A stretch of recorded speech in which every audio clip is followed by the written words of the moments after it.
Hello friends, my name is Amber and welcome into my creative space. Today I'm in the living room working on joining my Tunisian sampler crochet blanket. It's a long name. So in the description below I'll link several videos I watched about joining.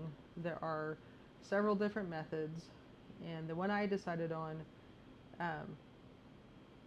I want it to showcase the join. I want it to show the join. I don't want it to be hidden, because there's a couple really cool methods where you can join it and won't be able to see the joining yarn at all. To me, they're a bit more fiddly in how you do it, but the end result's pretty cool. But I like my joining yarn. It's unique to the whole blanket. It's a variegated white with speckles that has lots of colors that I included throughout the blanket. It kind of helped inspire the blanket, so I want to show it. That same joining yarn is going to be my border stitch too, so I don't want to hide it. So I thought about doing a single crochet joining, and because I want it to show, I was going to have it the actual ridge of joining facing the nice front side of all the squares. And I showed it to West and we both agreed it was a little bit too stand-up-y. It really created a ridge. So I settled on a slip stitch method. But one of my ongoing concerns about this whole project was the fact that my squares are not exactly the same size. And there was no counting. It was just generally, are they generally about the same size? And this particular tutorial was very helpful in calming my fears and showing me how to compensate for squares that are not the same size. So I'm going to show you some stitching, and it is a little bit cumbersome just because of the size of the blanket. You know, it's just a lot to handle in my lap, but I'm taking it one square at a time. Currently I'm working on the column joining, so up and down, and once I get all that done, then I'll start working on the row joining back and forth. But I can show you the method in just a moment. So here I have two squares that I've roughly pinned together. I do need three pins for this method, or I have safety pins. This is actually my less preferred joining pin, but I prefer these ones. I like these ones better. They're just less fiddly.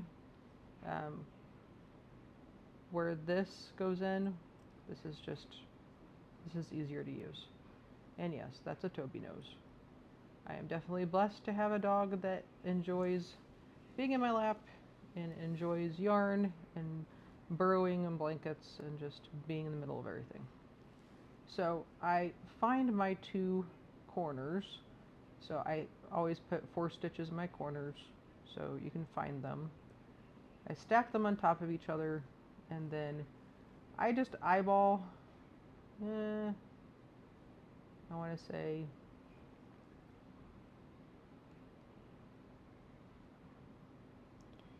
let's make this my corner. And then we're going to go over to the other side and do the exact same thing. Get my 2 corners. There it is. There it is. Stack them.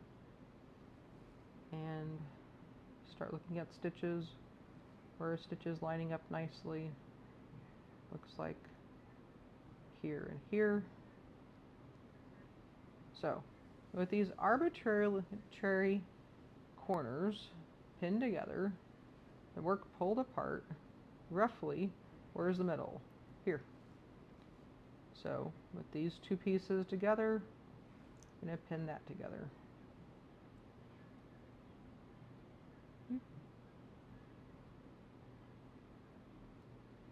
This is fiddly. Okay, so with those ones together, the first step is to join this corner in where I left off over here. And in my corner stitches, and yes, I have a very not pleasant cut on my finger. It looks really bad on camera, but it's actually sealed up. I Had an accident in the kitchen with a knife.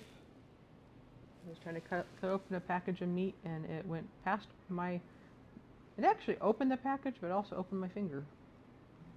So, where was I? Do I want to go here or here? Let's go here. So in the corner stitches, you actually want to go through all 4. So got 2 of them on there, 1, and then roll it over and get your 4th one. So I got 4 stitches plus my loop from the last square. And in this situation, you want it to be tight. This crochet hook is actually a size bigger than what I did all the squares in, but they said for joining you want it to be a size bigger so it's looser and your work can actually lay open rather than standing up. It's more relaxed for the join, but the one place you want to have a tight join is in the corners. So I'm really pulling that tight, pulling through all 4 plus the last loop, and now I'm ready to start on the square. And when in between the corners, you just go through the interior loops.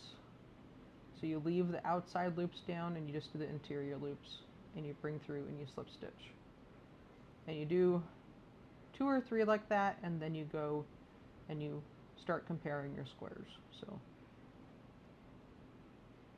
my corner is started. Now to go back to here, and I start comparing, just start lining up the stitches one by one, working my way back to the corner, and it's together, and we're going to find out which square is bigger and where we're going to have to start skipping stitches to make things line up. So that is actually through there and here. So all of this is extra. We need to count 1, 2, 3, 4, 5, 6, 7. That's a lot. So it's a lot bigger on the blue side. So we're going to be skipping a lot of stitches on the blue side. So we might as well start out with a skip. So I'm skipping this one, coming into here, skip, and then on the white, I don't skip at all. Now, this could be that there are more stitches, but it could also be the size of the stitches where these are tinier and tighter, whereas these are bigger and looser. So that's why a square might actually look the same, but it might actually have more stitches. So I skipped one. The next one I'm not going to skip. You don't want to have skips all next to each other. You want to stagger them. So there's a non-skip, so that's 1 skip. Here's 2 skips. And all of this she explained in the tutorial. 2, so don't skip.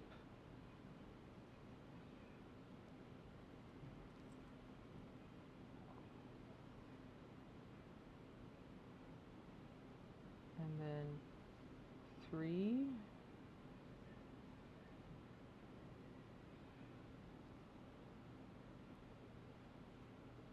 Don't skip.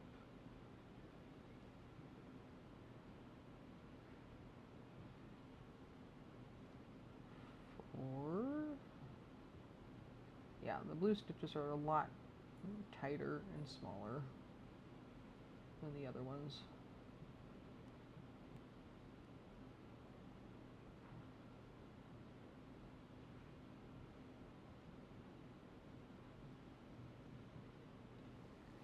And so this is a not skip one.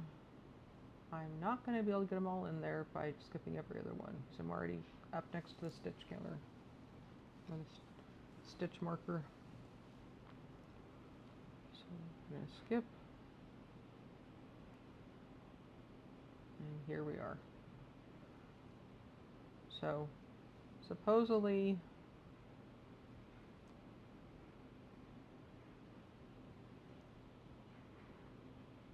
those two lined up, but they don't. So for this next one, I'm going to skip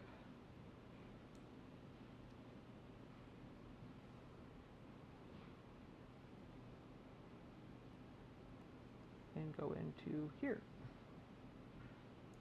So we're at our halfway point, and now we do the same thing on the corner.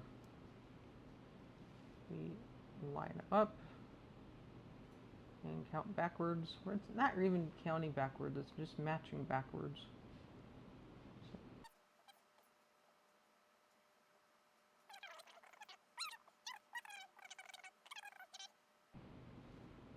Okay.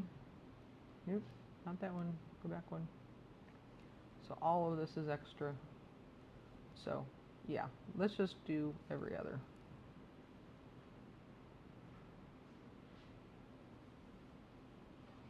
And see where that takes us. So that was a skip. So non-skipping.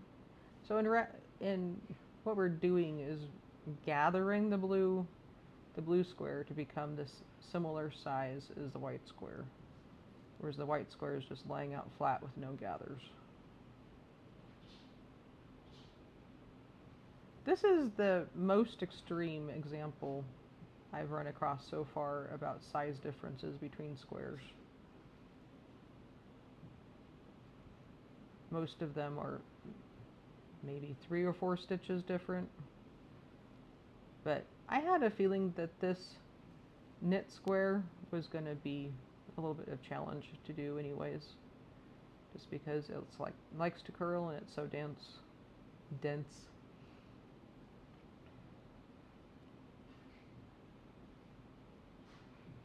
But the cool thing is, at the end, it actually does look good next to each other.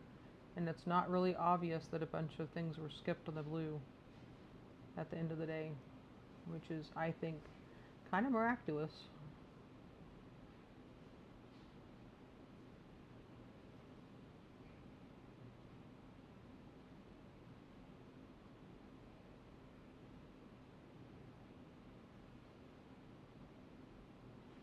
Now the question is that enough? Definitely not. So I don't have the luxury of skipping. 1, 2, 3, 4. 1, 2, 3, 4. 1, 2. So several of these are going to have to be skip 2s. So just pull it back. At least 3 times I'm going to have to skip 2. So that was a skip, so we're not skipping here.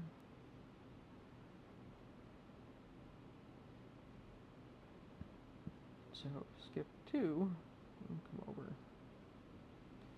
And this is all possible because I edged every single one of my squares with single crochet to just sit down here and start doing this.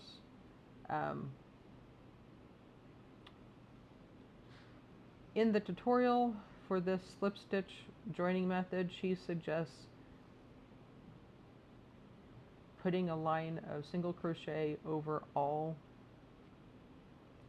in the border color around all your squares first and then do this joining method.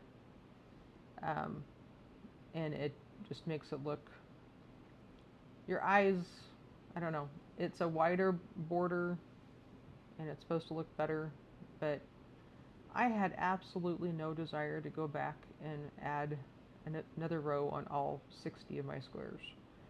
Her example, she was working with 9 squares. I'm like, that's one thing to work with 9 squares. It's another thing to say, do that for 60 squares. So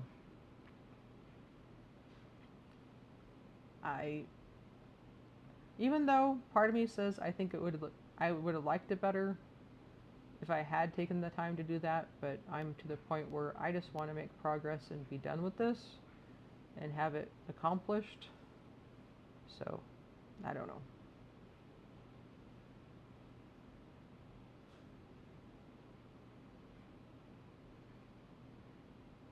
So that's 2. How are we doing?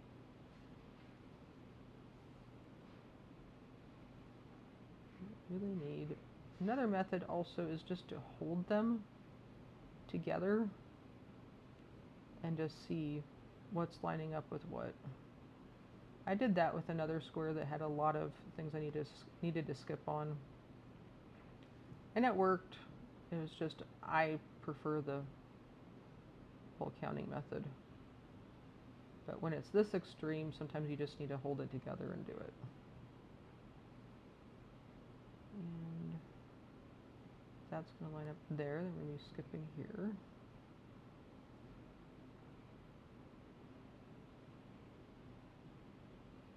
Just holding it to where you want it to end.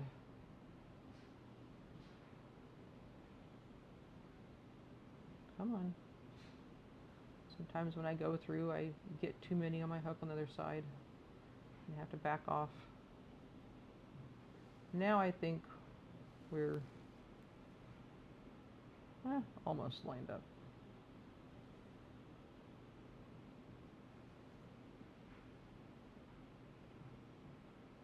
And then we're at the end. And so at the end, once again, I'm taking all 4. So that's 2. On this side, 1. And reaching over, getting 4. And pulling through. So if we try to lay this out a little bit, you can see it's a little bit ripply there and hardly any over here. So actually what I think I'm going to do, I'm not going to have you sit through it with me, but I'm going to pull this out and do more of the squeeze method and just do what looks like it's lining up across from each other.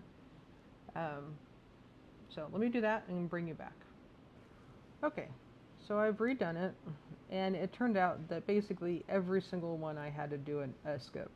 I didn't have the luxury of having a plain stitch in between all my skips. So, but there's not a lot of rippling. It's not like all ripply and bunchy over here and flat over here. It's very equal, and my ends matched up quite nicely. So I think that looks really good. Like I said, this is a kind of an extreme example of having to skip. And actually there are some stitches, especially in the border, the end here, it lined up so I didn't have to do any skipping there. And that's one of the things she did say is avoid skipping near the corners. So almost every other one here is, actually almost everyone here has a skip 1, and then when you get to the corners there's no skips. And now it's simply move on to the next square.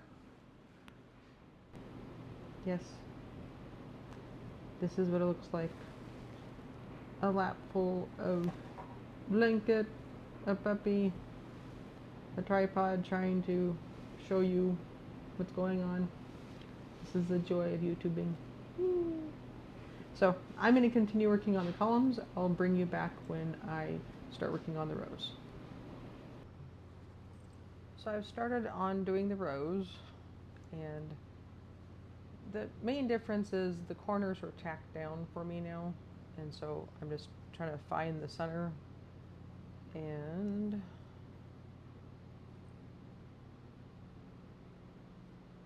don't mind my finger, because the cut was next to the knuckle. It's having trouble healing because my finger keeps moving. It keeps opening the wound, the knife cut. So I've taken to wearing a popsicle stick for a couple days until it finally closes up. But back to the crocheting. The corners are already tacked down, so it's a matter of finding the middle. And what I've been finding myself doing is I take the time to match up this way and match up this way, because it could be as simple as I didn't choose the right center and then I don't have to skip anything, or maybe there's 4 stitches that need to be skipped over here and 1 over here, then I can even it out and make it evenly skipped throughout. So for the ones in the middle of the blanket, it's really just find the center, work on the outsides. And on the end, you have one side that's tacked down, and then you're finding your corner and finding your middle. But back to this one. So I've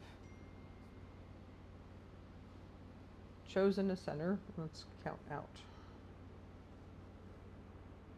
Actually, I'm not actually counting, I'm just matching them and seeing what happens when I get to the end.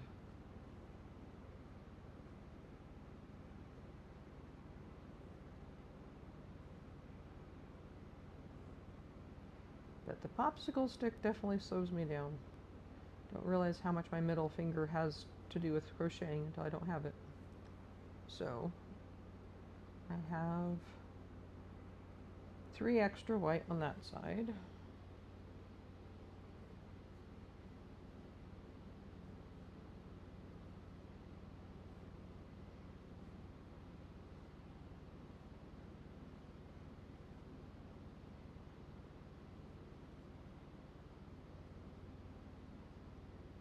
And nothing extra in here. So I will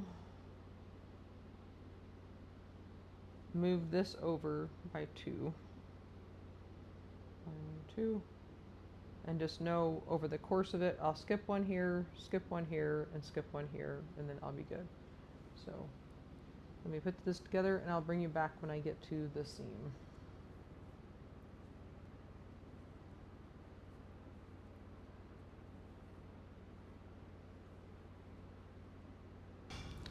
Okay, so I'm getting near the seam. And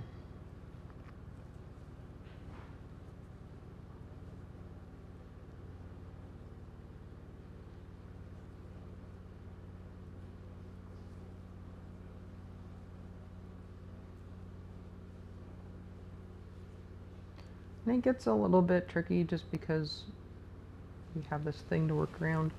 And I go ahead and take off my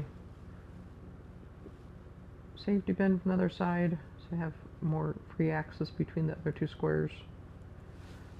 It's a weird feeling knowing that I'm taking safety pins off and they're not going to go back on. This is just a matter of removal. So I'll put my finger underneath the seam to get better access.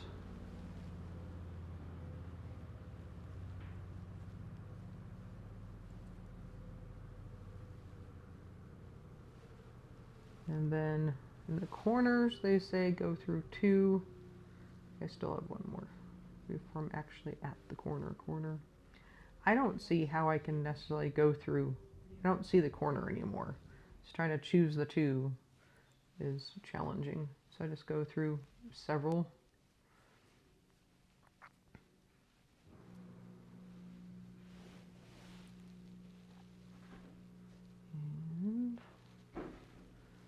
And come over to this side.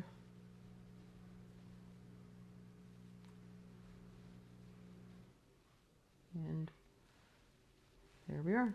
We're back on track, trekking along. And I do a couple of them over here before I stop and find my center and count and figure out where my skips are going to be.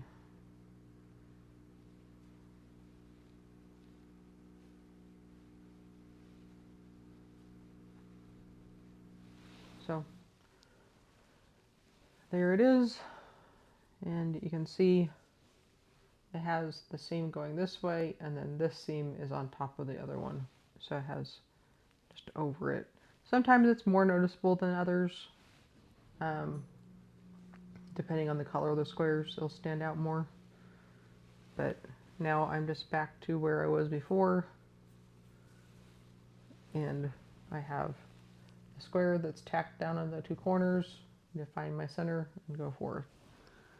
Like I said, the end square is just a little bit more like before, where you have to find the corners and the middle, because the end's the only thing that's tacked down. But it's just rinse and repeat, keep on going. So I have several more rows to go, and at that point I'll bring you back again.